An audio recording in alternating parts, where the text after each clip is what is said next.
ইল্লাল্লাযিনা আমানু, আল্লাহ বলছেন ইল্লাল্লাযিনা আমানু, ক্ষতিগ্রস্ত কারা না?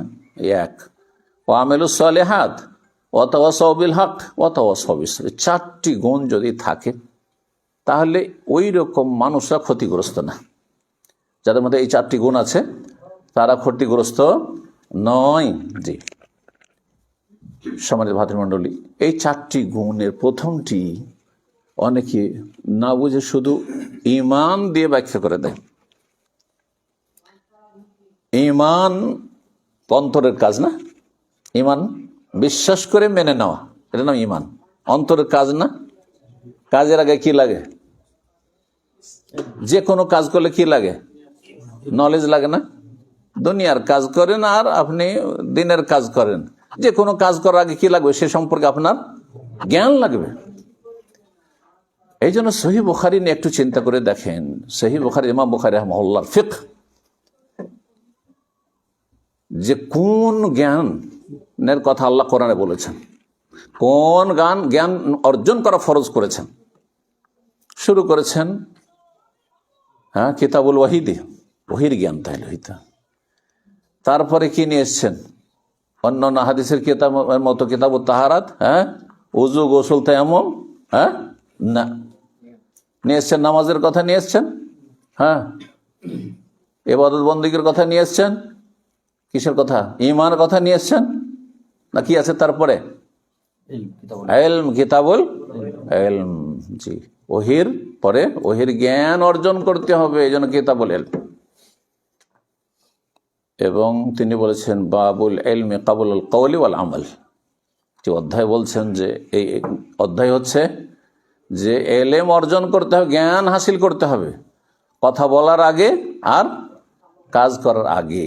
সুতরাং যে কথাটি আমাদের প্রিয় শেখ মতিউর রহমান বিন শীশ মাদানী বলছিলেন যে আগে জ্ঞান অর্জন করতে হবে, তারপরে মানুষকে সহি জ্ঞানের দিকে ডাকতে হবে।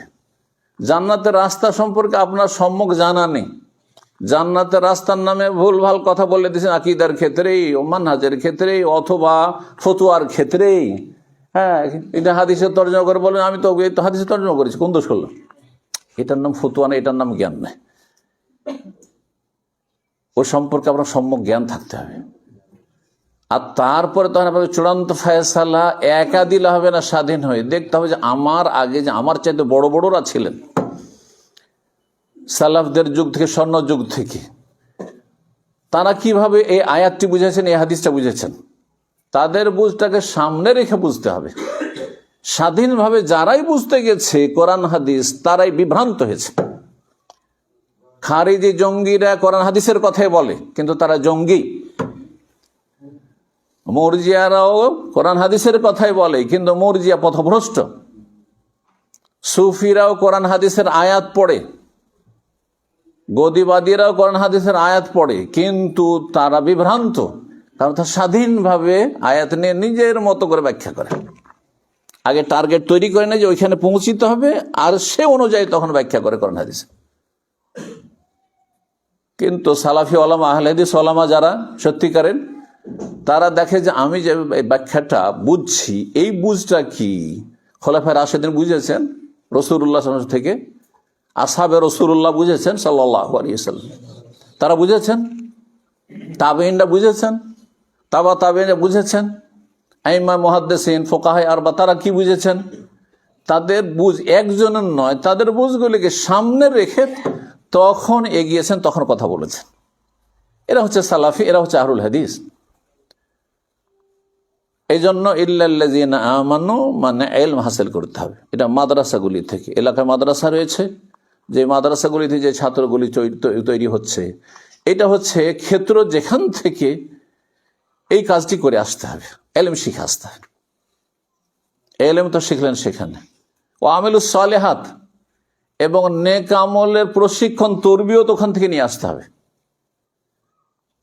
অনেকের এলেম আছে কিন্তু আমল এলেমের সাথ দেয় না। সবই জানে যে বেনামাজি কাফের, হাদিস জানে না, নামাজ পড়েন না, ফজরে উঠতেই পারে না, বলছে আশ্চর্য, মাদ্রাসা পড়ুয়া।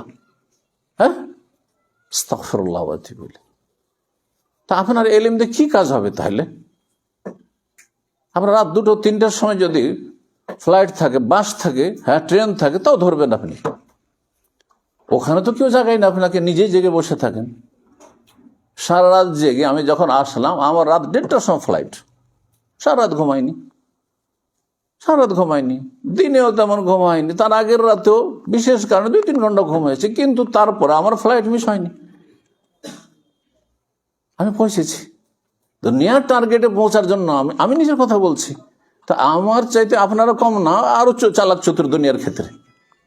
হ্যাঁ, যে ফ্লাইট কখনো মিস করবেন না, ট্রেন কখনো মিস করবেন না, আপনি এগুলো বুঝছেন, কিন্তু আপনি ফজর মিস করছেন। তাহলে ও আমলে সালেহাত কোথায়? এই আমলের ট্রেনিংটা মাদ্রাসা থেকে শিখে আসতে হবে, এটা আসল জায়গা। যদি সেখানে শিখার সুযোগ না থাকে, বয়স হয়ে গেছে, তাহলে আপনাকে ভালো পরিবেশে, যেখানে ভালো মানুষরা বসে, তাদের সাথে বসে শিখতে হবে। এই জন্য ওই সহিহ বুখারীর হাদিস স্মরণ করে দিচ্ছি, যেখানে ওই লোকটি 99টি হত্যা করলো, তারপরে যখন তওবার জন্য এক জাহেল মুফতির কাছে এই জাহেল মুফতির কাছে ফতোয়া নিলে, এইটি হয় নিম্মুল্লাহ খাতারা ইমান। জাহেল মুফতির কাছে ফতোয়া নিতে গেল, তখন সে বলছে, তুমি এত বড় অপরাধী, 99টা খুন করার পর আবার তওবা, তোমার জন্য জান্নাত? না না না, তোমার তওবা নেই।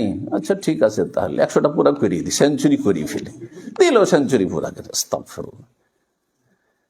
তারপর সে তাকে কেউ বলল আব্দুল্লাহ আলা আলেমিন, একজন আলেম ছিল, হ্যাঁ ওই যুগের আগের উম্মতে, যাও ওর কাছে যাও, হতে পারে তোমার জন্য রাস্তা খুলতে পারে।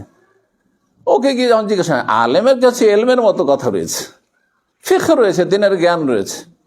সে বললো, মাইয়া হলো বাইনা কবাইনা তওবা, তোমার মাঝে আর তওবার মাঝে কি অন্তরায় হতে পারে, কে বাধা দিতে পারে? আল্লাহ যে কাউকে মাফ করতে হয়, ইন্নাল্লাহ ইয়াগফিরু যুনুবা, সমস্ত গুনাহ মাফ করে। আল্লাহর কাছে গুনাহ হয়ে গেছে, আর তো উপায় নেই, আর জেনে শুনে গুনাহ করবো না, কিন্তু গুনাহ হয়ে যাওয়ার পরে সমাধান হচ্ছে ইউটার্ন। রাস্তা ভুল হয়ে গেছে, যাব মালদা, চলে গেছি এইদিকে রাসাখোয়ার দিকে, তাহলে আমার জানার সাথে সাথে কেউ বেকুব নেই দুনিয়া যে আরো 10 কিলোমিটার চলেই যাবেন, সাথে সাথে ফিরবেন, আপনি সাথে সাথে ফিরবেন।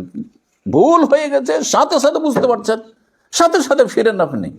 ইন্নাল্লাহ ইয়াগফিরু যুনুবা, সব গুনাহ আল্লাহ মাফ করবেন, সমস্ত কিছু আল্লাহ মাফ করবেন। ইন্নাল্লাহ গফুরুর রাহিম এই ক্ষেত্রে।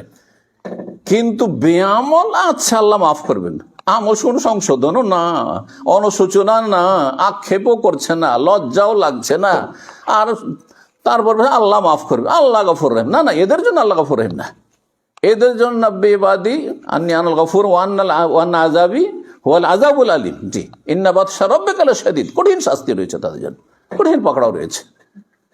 আল্লাহ অন্তর দেখছেন, যে কোন অন্তর নিয়ে আপনার আল্লাহর কাছে আসছেন। সম্মানিত ভাতৃমণ্ডলী, সময় আছে তো? সময় না? হ্যাঁ, কয়টায় বেলা ডুববে? 5টা। তাহলে তো আছে। তো বলছিলাম যে আমলের তরবিয়ত নিতে হবে। আজকাল আমলের তরবিয়তের অভাব আছে। জেনারেল শিক্ষিত লোকেরা অনেকে সোশ্যাল মিডিয়াতে মাশাআল্লাহ যথেষ্ট ইলম শিখে নিচ্ছেন, কিন্তু আমলের ক্ষেত্রে অনেক ত্রুটি। এটা শুধু মাদ্রাসার ছাত্রদের মধ্যে নাই, যারা এমনি একটু ইসলামের দিকে আসছেন, ধার্মিক হচ্ছেন, তাদের মধ্যে জ্ঞান যথেষ্ট আছে, হ্যাঁ নলেজ যথেষ্ট আছে, করে নিয়েছেন হয়তো, কিন্তু আমল নেই। এটা হইলে হবে না, আমলের তরবিয়ত নিতে হবে। মাদ্রাসায় সুযোগ আছে, মাদ্রাসায় নিতে হবে। মাদ্রাসায় সুযোগ নেই বলছিলাম, তাহলে কি করতে হবে? ওই হাদিসটা কেন বললাম? তাকে বললেন যে তোমার তওবাতে কেউ বাধা দিতে পারে না, কিন্তু তওবার জন্য কি করো, যাও অমুক গ্রামে চলে যাও, অমুক গ্রামে চলে যাও, সেখানে একদল আছে আল্লাহর ইবাদত বন্দেগীতে তারা মগ্ন হয়ে রয়েছে, ফাবুদিল্লাহ মাহুম। ওই ভালো গ্রামটিতে চলে যাও, ধার্মিক লোকদের গ্রামে চলে যাও, সৎ সংসর্গ গ্রহণ করো এবং তাদের সাথে হয়ে আল্লাহর ইবাদত বন্দেগীতে মশগুল হয়ে যাও। তাহলে যেসব ভাইয়েরা স্কুল কলেজ ইউনিভার্সিটিতে পড়ছেন বা পড়েছেন বা পড়ার যুগ শেষ হয়ে গেছে, তাদেরকে বলবো ভালো লোকের সাথে উঠা বসা করেন। ইত্তাকুল্লাহ কুনু মা'আস সাদিকিন, এই লোকজনকে পানি দাও। কুনু মা'আস সাদিকিন, ভালো মানুষের সাথে আপনি হয়ে যান। ভালো মানুষের সাথে বসলে আস-সাহিবু আস-সাহিব, আরবিতে প্রবাদ রয়েছে যে সঙ্গী মানুষকে কি করে, টেনে হেঁচড়ে নিয়ে যায়। সঙ্গী মানুষকে টেনে হেঁচড়ে নিয়ে যায়। বাংলা কি বলে, সঙ্গ দোষে লোহা ভাসে। আপনি ভালো মানুষের সাথে বসবেন তো ভালো হয়ে যাবেন, আর ওই খারাপ বন্ধু বান্ধব আগের ছিল, এখন আপনি একটু সংশোধন করে এসেছেন, তারপর খারাপ বন্ধু ত্যাগ করছেন না, ওদের সাথে রিলেশন রাখছেন, ওদের সাথে টেলিফোন যোগাযোগ রাখছেন, ওদের সাথে চায়ের আড্ডায় বসছেন, কখনো ভালো মানুষ থাকতে পারবেন না, খারাপ হয়ে যাবেন। আবার আপনার মধ্যে বিভ্রান্তি চলে আসবে, উল্টো দিকে ফিরে যাবেন। সতর্ক সাবধান করছি স্কুল, কলেজের, ইউনিভার্সিটির ছাত্র ছাত্রীদেরকে, যাদেরকে আল্লাহ হেদায়েত নসিব করেছেন, যদি হেদায়েত টিকে থাকতে চান তাহলে আগের যারা খারাপ সঙ্গী ছিল তাদেরকে পরিত্যাগ করুন, বর্জন করুন, ভালো সঙ্গী তলাশ করুন, তাদের সাথে চলাফেরা করা আর চেষ্টা করুন। আল্লাহ যেন তৌফিক দান করেন। তাহলে এলেম হাসিল করে আমল করতে হয় বলছিলাম। এই আমলের গুরুত্বের জন্যই 7 বছরে কচি কাচাদের সালাতের প্রশিক্ষণ দিতে বলা হয়েছে, অথচ ফরজ হয় না। 7 বছর থেকে শুরু করতে বলা হয়েছে, 10 বছরেও ফরজ হয় না। তারপরে তাকিদের সাথে চাপ সৃষ্টি করি, 10 বছরে কোনো ছেলের উপর নামাজ ফরজ হয় না। সাধারণত সাবালক হয় না, হ্যাঁ মেয়ে হইতে পারে। যখন সাবালক সাবালিকা হবে তখন ফরজ হবে। তারপরও চিন্তা করুন, 14 বছর 15 বছরে গিয়ে সাধারণত সাবালক হয়, তাহলে কমপক্ষে কতদিন টাইম পেল 7 বছর থেকে নিয়ে? হ্যাঁ, 7 7 14, 7 বছরের ট্রেনিং এর পরেও একজন মানুষ ভালো মানুষ হবেন না, এটা অসম্ভব কথা। অসম্ভব কথা, কেন হবে না? তাহলে দেখতে হবে যে রহস্য কি রয়েছে, কোনখানে বাধা আছে, ট্রেনিং এ ত্রুটি আছে। অথচ আপনি কিছুই জানতেন না, স্টিয়ারিং ধরতে জানতেন না, 10টা দিন 20টা দিন ট্রেনিং করে আপনি পাকা ড্রাইভারের গাড়ি চালিয়ে বেড়াচ্ছেন। আপনি ওয়ামেলুস সালেহাত হয়ে গেল, তাহলে নিজে এলেম হয়ে গেল, ইমানটা পাকা হয়ে গেল। হ্যাঁ, ইমান যেসব স্তর রয়েছে সেগুলি ঠিক হয়ে গেল, ইমানে যেগুলো দিক রয়েছে, ইমান আরকান রয়েছে, আর শাখা প্রশাখা রয়েছে, সেগুলি সম্পর্কে জ্ঞান অর্জন হয়ে গেল, আর আমল করা শুরু হয়ে গেল। তারপরে ভালো আমল ফারাইজ ওয়াজিবাত করতে লাগলেন, হারাম নাজায়েজ থেকে বাঁচতে শুরু করলেন। আলহামদুলিল্লাহ। এখন কি করতে হবে? ওয়াতাওয়াসাউ বিল হক, কি করতে হবে? হক কথার একজন অপরজনকে ওসিয়ত করবে। আল্লাহ বলছেন একজন অপরজনকে উপদেশ দেবে। এরই নাম কোরআনের ভাষায় আমর বিল মারুফ ওয়া নাহিল মুনকার, ভালো কাজের উপদেশ দেওয়া, অন্যায় কাজে বাধা দেওয়া। অন্যায় কাজে বাধা দেওয়া সরকারের কাজ, পাবলিকের কাজ নয়। ভালো করছেন কোনটা? অন্যায় কাজে ভুল কথা বলছি। অন্যায় কাজে বাধা দেওয়ার 3টি স্তর রয়েছে। প্রথম স্তরটি, অন্যায় কাজে বাধা দেওয়ার কয়টি স্তর রয়েছে? 3টি স্তর রয়েছে। কি? হ্যাঁ, সহিহ মুসলিমের হাদিস, মান রাআ মিনকুম মুনকারান ফালিয়ুগাইয়িরহু বিয়াদিহি, যেই ব্যক্তি কোনো অন্যায় কাজ দেখে, একটা ফরজ কাজ হইতে হবে, হয় না, করে না, হারাম কাজ হতে হবে না, সমাজে পরিবারে হচ্ছে, হ্যাঁ এলাকায় হচ্ছে, ফালিয়ুগাইয়িরহু বিয়াদিহি, বল প্রয়োগ করে বাধা দেবে। বল প্রয়োগ কে করবে? যাদের কাছে ক্ষমতা আছে, হ্যাঁ তাদের উপর গুরু দায়িত্ব। আচ্ছা, এটা এই জন্য বলছি যে অনেকে আইনকে হাতে তুলে নেয়। আইনকে কখনো হাতে তুলে নেবেন না। এই কাজটি কার? যাদেরকে ক্ষমতা দেওয়া হয়েছে, অথবা সরকার যাদের জন্য বৈধতা দিয়েছে। আপনার জন্য কতটা বৈধ রয়েছে? আমাদের সমাজে কুসংস্কার মধ্যে একটি কুসংস্কার হচ্ছে যে অন্যের কাজে হস্তক্ষেপ করা বা অন্যের ফিল্ডে হস্তক্ষেপ করা। যেমন আপনার স্ত্রী বেহায়া বেপর্দা চলছে, তাহলে আপনি কি করতে পারবেন? বল প্রয়োগ করে আপনার পরিবার, আপনি কিন্তু সরকার, ওখানে আপনি আপনার পরিবারের অভিভাবক, মালিক, সেখানে বল প্রয়োগ করবেন আপনি। আবার ভাইয়ের স্ত্রী মাথায় কাপড় দেয় না, বেহায়া বেপর্দা চলাফেরা করে, ওড়নাটা নিয়ে তার মাথাতে পেঁচিয়ে দিতে পারবেন আপনি? জায়েজ আপনার জন্য? মারতে পারবেন? হ্যাঁ, যে পর্দা না করলে হাত পা ভেঙে দেবো, এইরকমই না সমাজ আমাদের। হ্যাঁ, চোর চুরি করলো, গণপিটুনি দিয়ে মেরে দিল। হ্যাঁ, ছিনতাইকারী ছিনতাই করলো, অথবা ধরেন পকেটমারি করলো, কাউকে সন্দেহ হলো যে চোর, তখন গণপিটুনিতে মেরে দিলেন, জায়েজ? হারাম করে সরকারের কাজ হাতে নিয়ে নিলেন। এটা হচ্ছে সীমা লঙ্ঘন করা, এটা হচ্ছে খারেজিদের, জঙ্গিদের কাজ, এটা হচ্ছে চরমপন্থীদের কাজ। ইসলাম চরমপন্থাকে অস্বীকার করে, ইসলাম হচ্ছে মধ্যম পন্থা। কথা বুঝতে পারছেন না? সুতরাং অন্যের কাজ নিজের হাতে তুলে নেবেন না। তাহলে অপরাধীকে যাদের বিচার করার অধিকার আছে তাদের হাতে তুলে দেবেন, এ না যে অপরাধীকে লুকিয়ে রাখবেন না, বা এটাও জায়েজ নয়। কথা বলছেন তো? কিন্তু অন্যের জায়গায় আপনি দখলদারি দেখাবেন না। ওয়াতাওয়াসাউ বিল হক, কোরআনের ভাষায় বলছিল, হ্যাঁ, যে 3টি স্তরের কথা বলছেন। প্রথম স্তরে বল প্রয়োগ করা হয় শাসকের কাজ, আর না হলে কার কাজ? আপনি আপনার ঘরের প্রধান, আপনার কাজ। এমন 5 ভাই আপনারা আছেন,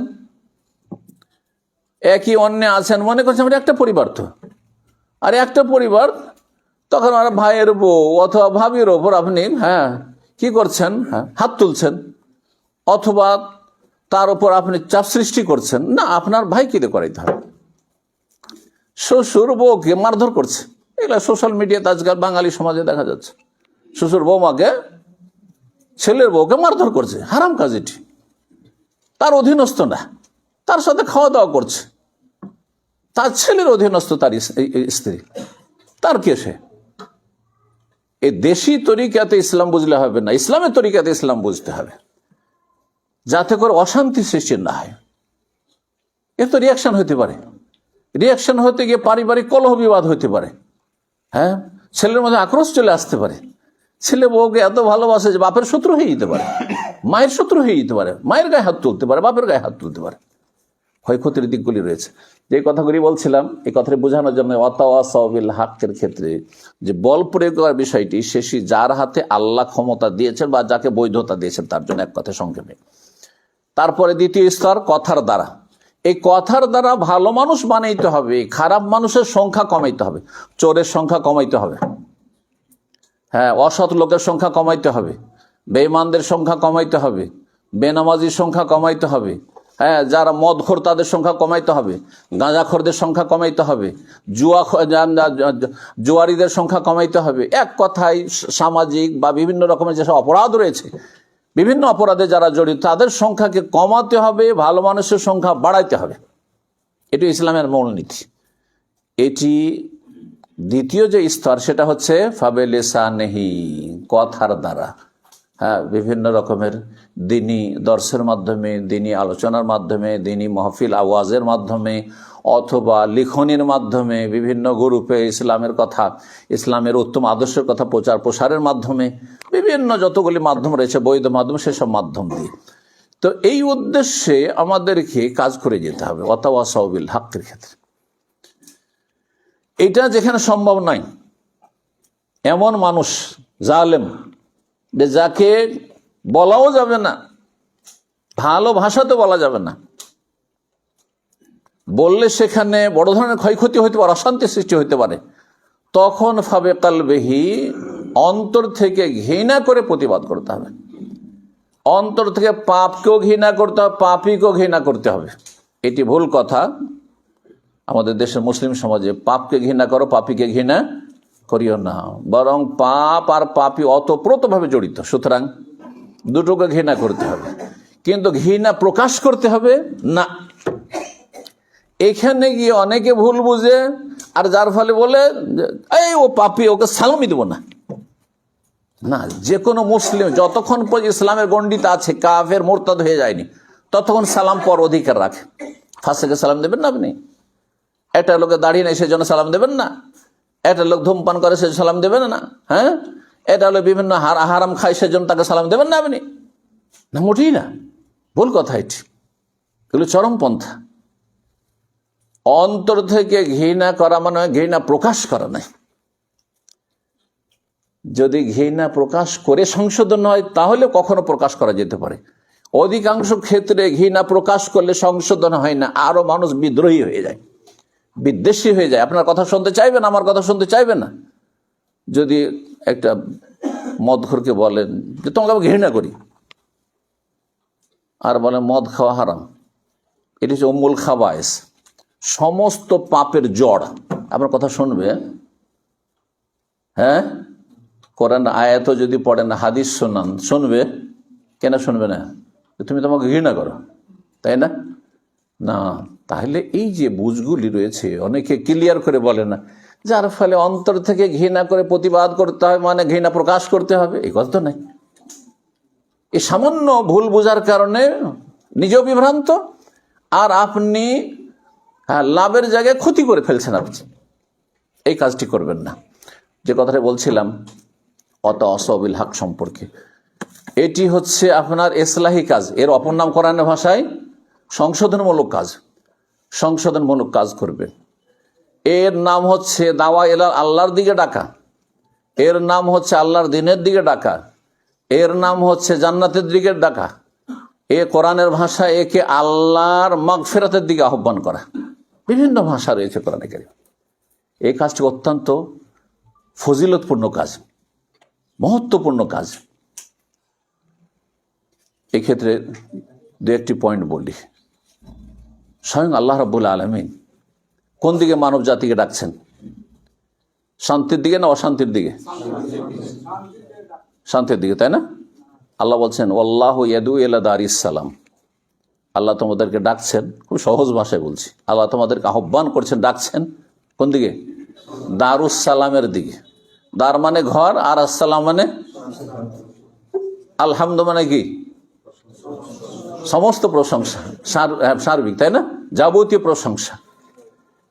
ঠিক ওই রকম আসসালাম, সালাম শান্তি, আর আসসালাম যখন বলবেন তখন ওই আলহামদুর মতোই তর্জমা করেন, তাইলে যাবতীয় শান্তির দিকে, যাবতীয় শান্তির ঘরের দিকে আল্লাহ ডাকছেন, যেখানে সার্বিক শান্তি রয়েছে।